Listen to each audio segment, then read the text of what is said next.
जय श्री राम जी। आप सभी को आपके अपने YouTube चैनल धार्मिक भजन कीर्तन बरवाला में आप सभी का स्वागत है। जैसे कि आप सभी को पता है कि आज पूर्णिमा है, यानी कि पनवासी है। तो आज हम श्री सत्यनारायण भगवान की व्रत कथा, जो कि पूर्णिमा की व्रत कथा होती है, सुनेंगे। तो वीडियो के एंड तक ज़रूर बने रहें, क्योंकि सत्यनारायण भगवान की कथा थोड़ी सी लंबी होती है।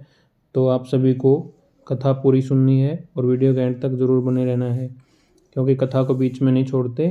तो आइए शुरू करते हैं।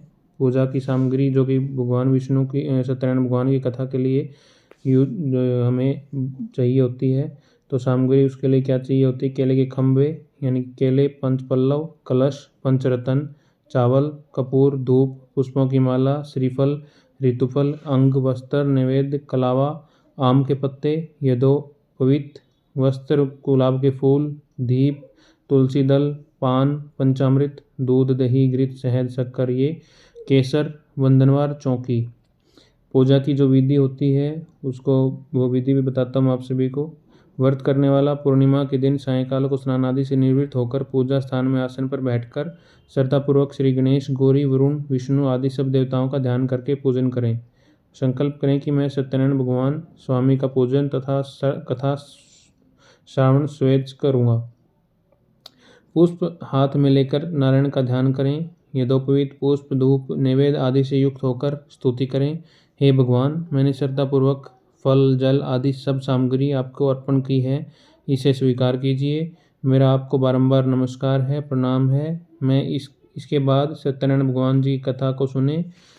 तो आइए शुरू करते हैं सत्यनारायण भगवान की कथा। एक समय नैमिषारण्य तीर्थ में शौनकादिक 88,000 ऋषियों ने श्री सूत जी से पूछा कि हे प्रभु, इस कलयुग में वेद विद्या रहित मनुष्यों को प्रभु भक्ति किस प्रकार मिलेगी तथा उनका उद्धार कैसे होगा? इसलिए हे मुनि श्रेष्ठ, कोई ऐसा तप कहिए जिससे थोड़े समय में पुण्य प्राप्त होए और मनोवांछित फल मिले। वह कथा सुनने की हमारी इच्छा है। सर्वशास्त्र ज्ञाता श्री सूत जी बोले कि हे वैष्णव में पूज्य, आप सबने प्राणियों के हित की बात पूछी है। अब मैं उस श्रेष्ठ व्रत को आप लोगों से कहूँगा जिस व्रत को नारद जी ने लक्ष्मी नारायण से पूछा था और लक्ष्मीपति ने मुनिश्रेष्ठ नारद से कहा था। तो ध्यान से सुनिए।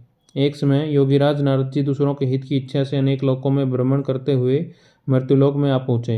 वहाँ अनेक योनियों में जन्मे हुए प्राय सभी मनुष्यों को अपने कर्मों द्वारा अनेकों दुखों से पीड़ित देखकर सोचा कि किस यत्न से करने से निश्चय ही प्राणियों के दुख का नाश हो सकेगा। ऐसा मन में सोचकर विष्णु लोक को गए। वहाँ श्वेत वर्ण और 4 भुजाओं वाले देवों के इस नारायण को देखकर, जिनके हाथ में शंख, चक्र, गदा और पद्म थे तथा वरमाला पहने हुए थे, स्तुति करने लगे। हे भगवान, आप अत्यंत शक्ति से संपन्न हैं। मन तथा वाणी भी आपको नहीं पा सकती। आपका कोई आदि मध्य अंत नहीं है। निर्गुण स्वरूप सृष्टि के आदि भूति व भक्तों के दुखों को नष्ट करने वाले हैं। आपको मेरा नमस्कार है। नारद जी ने इस प्रकार की स्तुति सुनकर भगवान विष्णु बोले, हे मुनिश्रेष्ठ, आपके मन में क्या है? आप यहाँ किस काम के लिए आगमन हुआ है? निसंकोच कहो। अब तब नारद मुनि बोले कि मृत्युलोक में सब मनुष्य जो अनेक योनियों में पैदा हुए हैं, अपने अपने कर्मों के द्वारा अनेक प्रकार के दुखों से दुखी हो रहे हैं। हे नाथ, मुझ पर दया रखते हुए बतलाइए कि उन सब मनुष्यों के दुख थोड़े ही समय में प्रयत्न करने से कैसे दूर हो सकेंगे। हे नारद, मनुष्यों की भलाई के लिए तुमने बहुत अच्छी बात पूछी है। जिस काम के करने से मनुष्य मोह से छूट जाता है वह मैं कहता हूँ, सुनो। बहुत पुण्य देने वाला, स्वर्ग तथा मृत्युलोक दोनों में दुर्लभ एक उत्तम व्रत है। आज मैं प्रेमवश होकर तुमको बताता हूँ। सत्यनारायण का यह व्रत अच्छी तरह विधि पूर्वक करके मनुष्य आयु प्रांत यहाँ सुख भोग कर मरने पर मोक्ष को प्राप्त होता है। श्री भगवान के वचन सुनकर नारद मुनि बोले कि हे भगवान, उस व्रत का फल क्या है, क्या विधान है और किसने यह व्रत किया है, किस दिन यह व्रत करना चाहिए, विस्तार से कहिए।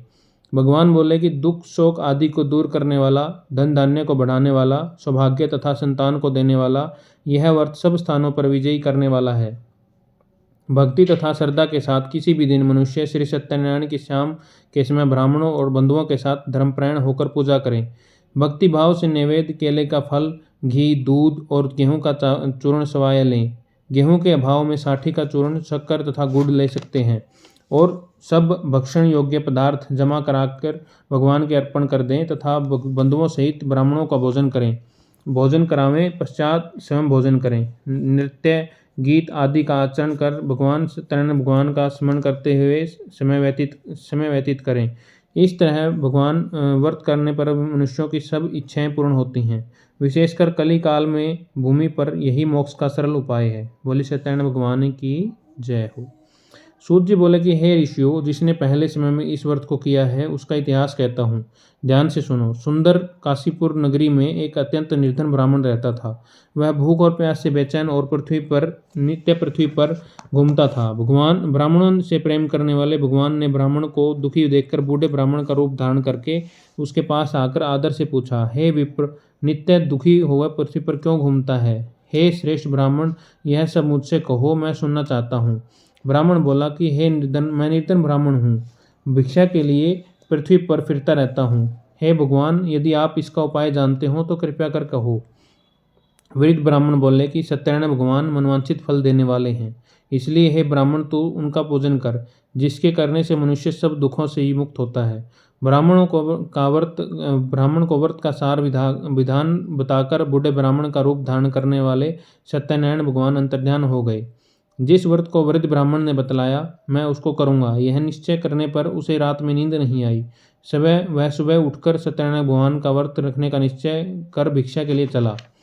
उस दिन उसको भिक्षा में बहुत धन मिला, जिससे बंधु बांधवों के साथ उसने सत्यनारायण भगवान का व्रत किया। इसके करने से वह ब्राह्मण सब दुखों से छूटकर अनेक प्रकार की संपत्तियों से युक्त हुआ। उस समय से वह ब्राह्मण हर माह व्रत करने लगा। इस तरह सत्यनारायण भगवान के व्रत को जो कहेगा वह सब पापों से छूटकर मोक्ष को प्राप्त होगा। आगे जो पृथ्वी पर सत्यनारायण का व्रत करेगा वह मनुष्य सब दुखों से छूट जाएगा। इस तरह नारद जी ने नारायण का कहा हुआ यह व्रत मैं तुमसे कहा। हे विप्रो, मैंने अब और क्या कहूँ? ऋषि बोले कि हे मुनीश्वर, संसार में इस ब्राह्मण को सुनकर किस किस ने यह व्रत किया, हम सब सुनना चाहते हैं। इसके लिए हमारे मन में श्रद्धा है। सूत जी बोले कि हे मुनियों, जिसने इस व्रत को किया वह सब सुनो। एक समय एक ब्राह्मण धन और ऐश्वर्य के अनुसार बंधु बांधवों के साथ व्रत करने को तैयार हुआ। उसी समय एक लकड़ी बेचने वाला बूढ़ा आदमी वहां आया और बाहर लकड़ियों को रखकर ब्राह्मण के मकान में गया। प्यास से दुखी लकड़हारा उनको व्रत करते देख ब्राह्मणों को नमस्कार करने लगा कि आप यह क्या कर रहे हैं और इसके करने से क्या फल मिलता है, कृपया करके मुझको कहो। ब्राह्मण ने कहा, यह सब मनोकामनाओं को पूर्ण करने वाला सत्यनारायण भगवान का व्रत है। इसकी ही कृपा से मेरे यहाँ धन धान्य आदि की वृद्धि हुई है। ब्राह्मण से इस प्रकार व्रत के बारे में जानकर लकड़हारा बहुत प्रसन्न हुआ। चरणामृत ले और प्रसाद खाने के बाद उसने अपने घर को गया। लकड़हारे के मन में अपने मन में इस प्रकार का संकल्प किया कि आज गांव में लकड़ी बेचने से जो धन मिलेगा उसी से सत्यनारायण देव का उत्तम व्रत करूंगा। यह मन में विचार कर बूढ़ा आदमी लकड़ियां अपने सिर पर रखकर जिस नगर में धनवान लोग रहते थे वह उससे सुंदर नगर में गया। उस रोज वहां पर उसे उन लकड़ियों का दाम पहले दिन से चौगुना मिला। तब वह बूढ़ा लकड़हारा दाम ले और अति प्रसन्न हो पके केले की फली, शक्कर, घी, दूध, दही और गेहूं का चूर्ण इत्यादि सत्यनारायण भगवान की व्रत की कुल सामग्रियों को लेकर अपने घर गया। फिर उसने अपने भाइयों को बुलाकर विधि के साथ भगवान जी का पूजन और व्रत किया। उस व्रत के प्रभाव से वह बूढ़ा लकड़हारा धन, पुत्र आदि से युक्त हुआ और संसार के समस्त सुख भोगकर बैकुंठ को चला गया। बोले सत्यनारायण भगवान की जय हो। सूत जी बोले कि हे ऋषि श्रेष्ठ मुनियों, अब आगे की कथा कहता हूँ, सुनो। पहले समय में उल्कामुख नाम का एक बुद्धिमान राजा करता था। वह सत्यवक्ता और जितेंद्रिय था। प्रतिदिन देव स्थानों पर जाता और गरीबों को धन देकर उनके कष्टों को दूर करता। उसकी पत्नी कमल के समान मुख वाली और सती साध्वी थी। भद्रशिला नदी के तट पर उन दोनों ने सत्यनारायण भगवान का व्रत किया। उस समय से वहाँ एक साधु वैश्य आया। उसके पास व्यापार के लिए बहुत सारा धन था। वह नाव को किनारे पर ठहरा कर राजा के पास आ गया और राजा को व्रत करता देखकर विनय के साथ पूछने लगा, हे राजन, भक्तियुक्त चित्त से यह आप क्या कर रहे हैं? मेरी सुनने की इच्छा है, सो है आप मुझे बतलाइए। राजा बोला, हे साधु, आपने अपने बंधुओं के साथ पुत्रादि की प्राप्ति के लिए महाशक्तिवान सत्यनारायण भगवान का व्रत व पूजन किया जा रहा है। राजा के वचन सुनकर साधु आदर से बोला, हे राजन, मुझसे इसका सब विधान कहो। मैं भी आपके कथानुसार इस व्रत को करूंगा। मेरे भी कोई संतान नहीं है और इससे निश्चय ही होगी। राजा से सब विधान सुनकर व्यापार से निर्वृत्त हो वह आनंद के साथ घर गया। साधु के ने अपनी स्त्री से संतान देने वाली उस व्रत का समाचार सुनाया और वहाँ कहा कि जब मेरी संतान होगी तब मैं इस व्रत को करूँगा। साधु ने ऐसा वचन अपनी स्त्री लीलावती से कहा। एक दिन उसकी स्त्री लीलावती पति के साथ आनंदित हो सांसारिक धर्म में प्रवृत्त होकर सत्यनारायण भगवान की कृपा से गर्भवती हुई और 10वें महीने में उससे एक सुंदर कन्या का जन्म हुआ। दिनों दिन वह इस तरह बढ़ने लगी जैसे शुक्ल पक्ष का चंद्रमा बढ़ता है। कन्या का नाम कलावती रखा गया। तब लीलावती ने मीठे शब्दों में अपने पति से कहा कि जो आपने संकल्प किया था कि भगवान का व्रत करूंगा, अब आप इसे करिए। साधु बोला कि हे प्रिय, इसके विवाह पर करूंगा। इस प्रकार अपनी पत्नी को आश्वासन दे वह नगर को गया। कलावती पितृगृह में वृद्धि को प्राप्त हो गई। साधु ने जब नगर में सखियों के साथ अपनी पुत्री को देखा तो तुरंत दूत बुलाकर कहा कि मेरे पुत्री के वास्ते कोई सुयोग्य वर देखकर लाओ। साधु की आज्ञा पाकर दूत कंचन नगर पहुंचा और वहां पर बड़ी खोज और देखभाल कर लड़की के लिए सुयोग्य वाणिक पुत्र को ले आया। उस सुयोग्य लड़के को देखकर साधु ने अपने बंधु बांधवों सहित प्रसन्नचित्त अपनी पुत्री का विवाह उसके साथ कर दिया, किंतु दुर्भाग्य से विवाह के समय भी उस व्रत को करना भूल गया। तब श्री भगवान क्रोधित हो गए और श्राप दिया कि तुम्हें दारुण दुख प्राप्त होगा। अपने कार्य में कुशल साधु बनिया जमाता सहित समुद्र स्थित रतनपुर नगर में गया और वहां दोनों ससुर जमाई चंद्रकेतु राजा के उस नगर में व्यापार करने लगे। एक दिन भगवान सत्यनारायण की माया से प्रेरित कोई चोर राजा का धन चुराकर भागा जा रहा था, किंतु राजा के दूतों को आता देखकर चोर ने घबराकर भागते हुए राजा के धन को वहीं चुपचाप रख दिया जहां वो ससुर जमाई ठहरे हुए थे।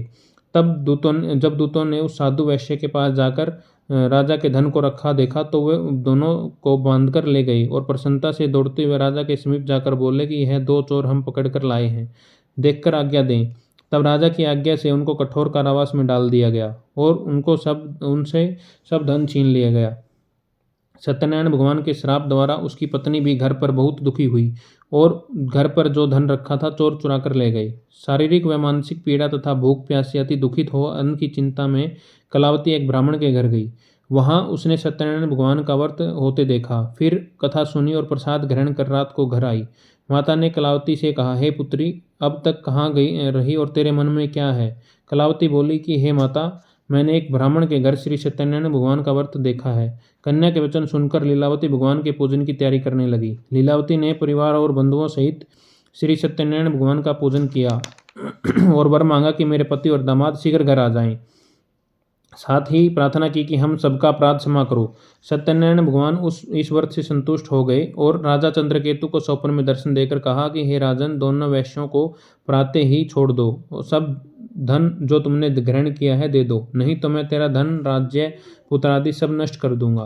राजा ने ऐसे वचन सुनकर भगवान अंतर्ध्यान हो गए। प्रातःकाल राजा चंद्रकेतु ने सभा में अपना स्वप्न सुनाया। फिर दोनों वाणिक पुत्रों को कैद से मुक्त कर सभा में बुलाया।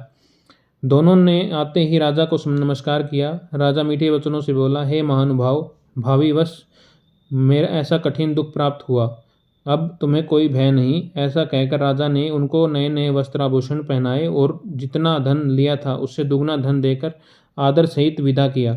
दोनों वैश्य अपने घर को चल दिए। बोली श्री सत्यनारायण भगवान की जय हो। सूत जी बोले, वैश्यों ने मंगलाचरण करके यात्रा आरंभ की और अपने नगर को चला। उनके थोड़ी दूर निकलने पर दंडी वेशधारी सत्यनारायण भगवान ने उनसे पूछा कि हे साधु, तेरी नाव में क्या है? अभिमानी वाणिक हंसता हुआ बोला कि हे दंडी, आप क्यों पूछते हो? क्या धन लेने की इच्छा है? मेरी नगर नाव में तो बेल और पत्ते भरे हैं। वैश्य का कठोर वचन सुनकर भगवान ने कहा, तुम्हारा वचन सत्य हो। दंडी ऐसा कहकर वहां से दूर चले गए और कुछ दूर जाकर समुद्र के किनारे बैठ गए। दंडी के जाने पर वैश्य ने नित्य क्रिया करने के बाद नाव को ऊंची उठी देखकर अचंबा किया और नाव में बेलपत्ते देखकर आदि को देखकर मूर्छित हो गए, जमीन पर गिर गया। फिर मूर्छा खुलने पर अत्यंत शोक प्रकट करने लगा। तब उसका दामाद बोला कि आप शोक न करें, यह सब दंडी का अपराध श्राप है, अतः उसकी शरण में चलना चाहिए, तभी हमारी मनोकामनाएं पूर्ण होगी। दामाद के वचन सुन वह दंडी के पास पहुंचा और अत्यंत भक्तिभाव से नमस्कार करके बोला, मैंने जो आपसे असत्य वचन कहे थे उन्हें क्षमा करें। ऐसा कहकर महान शोकातुर हो रोने लगा। तब दंडी भगवान बोले कि हे वाणिक पुत्र, मेरी आज्ञा से बार बार तुम्हें दुख प्राप्त हुआ है, तू मेरी पूजा से विमुख हुआ। साधु बोले, हे भगवान, आपकी माया से मोहित ब्रह्मा आदि भी आपके रूप को नहीं जानते, तब मैं अज्ञानी कैसे जान सकता हूँ? आप प्रसन्न होइए, मैं सामर्थ्य के अनुसार आपकी पूजा करूँगा। मेरी रक्षा करो और पहले के समान नौका में धन भर दो। उसकी भक्तियुक्त वचन सुनकर भगवान प्रसन्न हो उसकी इच्छा अनुसार वर देकर अंतर्ध्यान हो गए। तब उन्होंने नाव पर आकर देखा कि नाव धन से परिपूर्ण है। फिर वह भगवान सत्यनारायण का पूजन कर साथियों सहित अपने नगर को चला। अब अपने नगर के निकट पहुंचा तब दूत को घर भेजा। दूत ने साधु के घर उस स्त्री को नमस्कार कर कहा कि साधु अपने दामाद सहित इस नगर के समीप आ गए हैं। ऐसा वचन सुन साधु की स्त्री ने बड़े हर्ष के साथ सत्यदेव का पूजन कर पुत्री से कहा, मैं अपने पति के दर्शन को जाती हूँ, तुम कार्य पूर्ण कर शीघ्र आना। माता के ऐसे वचन सुनकर कलावती प्रसाद छोड़कर पति के साथ गई। प्रसाद की अवज्ञा के कारण सत्यदेव ने रुष्ट हो उसके पति को नाव सहित पानी में डुबो दिया। कलावती अपने पति को न देखकर रोती हुई जमीन पर गिर गई। इस तरह नौका को डूबा हुआ और कन्या को रोता हुआ देखकर साधु दुखित हो बोला कि हे प्रभु, मुझसे या मेरे परिवार से जो भूल हुई है उसे क्षमा करें। उसके दीन वचन सुनकर सत्यदेव प्रसन्न हो गए और आकाशवाणी हुई कि हे साधु, तेरी कन्या मेरे प्रसाद को छोड़कर आई है, इसलिए इसका पति अदृश्य हुआ है। यदि वह घर जाकर प्रसाद खाकर लौटे तो इसे पति अवश्य मिलेगा। ऐसी एक आकाशवाणी सुनकर कलावती ने घर जाकर प्रसाद खाया, फिर आकर पति के दर्शन किए। तत्पश्चात साधु ने बंधु बांधवों सहित सत्यदेव का विधिपूर्वक पूजन किया। उस दिन से वह हर पूर्णिमा को सत्यनारायण का पूजन करने लगा। फिर इस लोक का सुख भोगकर अंत में सर्वलोक को गया। बोली श्री सत्यनारायण भगवान की जय हो। सूत जी बोले कि हे ऋषियों, मैं और भी कथा कहता हूँ, सुनो। प्रजापालन में लीन तुंगध्वज नाम का राजा था। उसने भी भगवान का प्रसाद त्याग कर बहुत दुख पाया।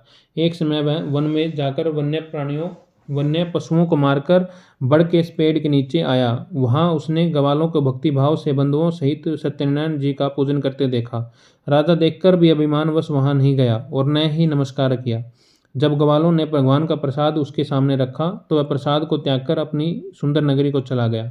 वहीं उसने अपना सब कुछ नष्ट पाया, तो वह जान गया कि यह सब भगवान ने किया है। तब वह विश्वास कर ग्वालों के समीप गया और विधि पूर्वक पूजन कर प्रसाद खाया तो सत्यदेव भगवान की कृपा से जो पहले जैसा था वैसे ही हो गया। फिर दीर्घ काल तक सुख भोग कर मरने पर स्वर्गलोक को गया।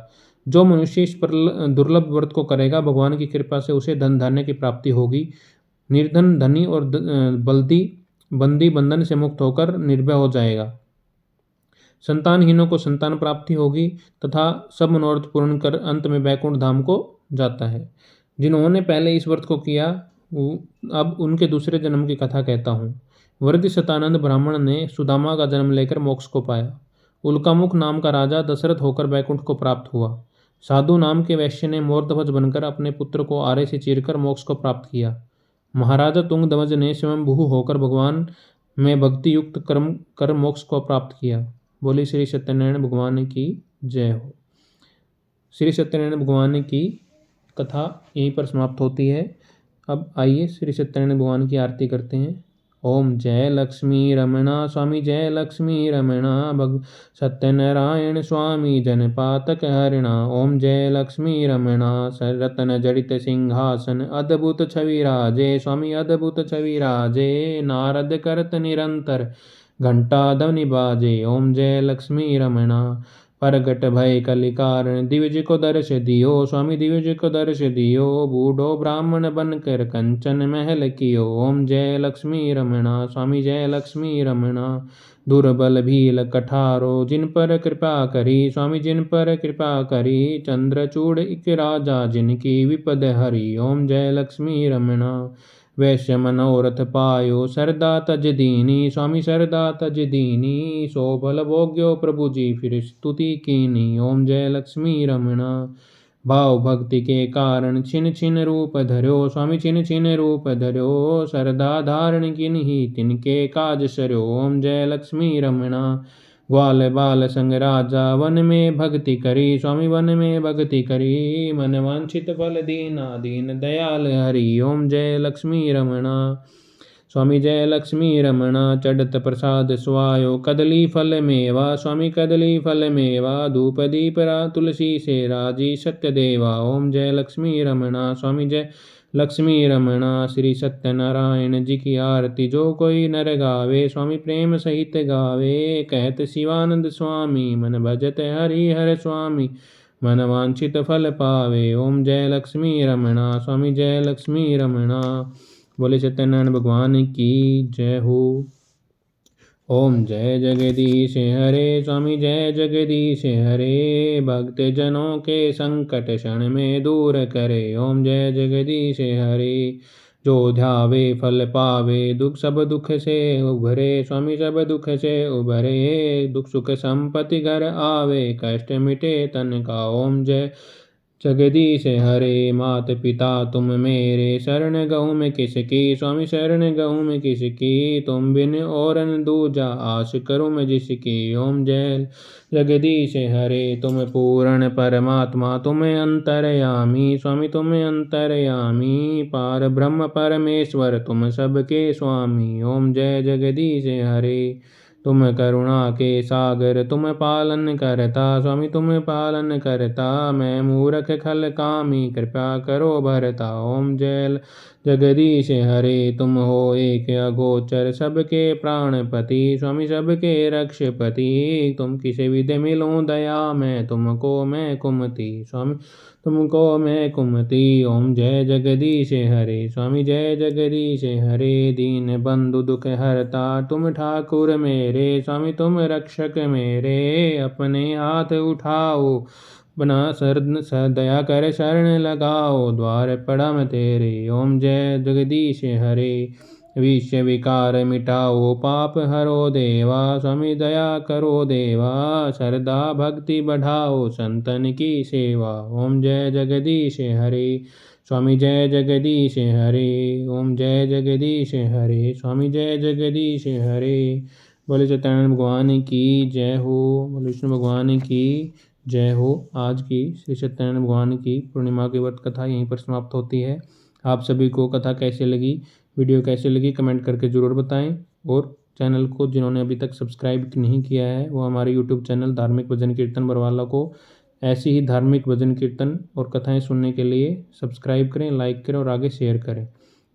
धन्यवाद। बोले विष्णु भगवान की जय हो। सत्यनारायण भगवान अब सभी पर अपनी कृपा बनाए रखें, सभी का कल्याण करें। बोले सत्यनारायण भगवान की जय हो।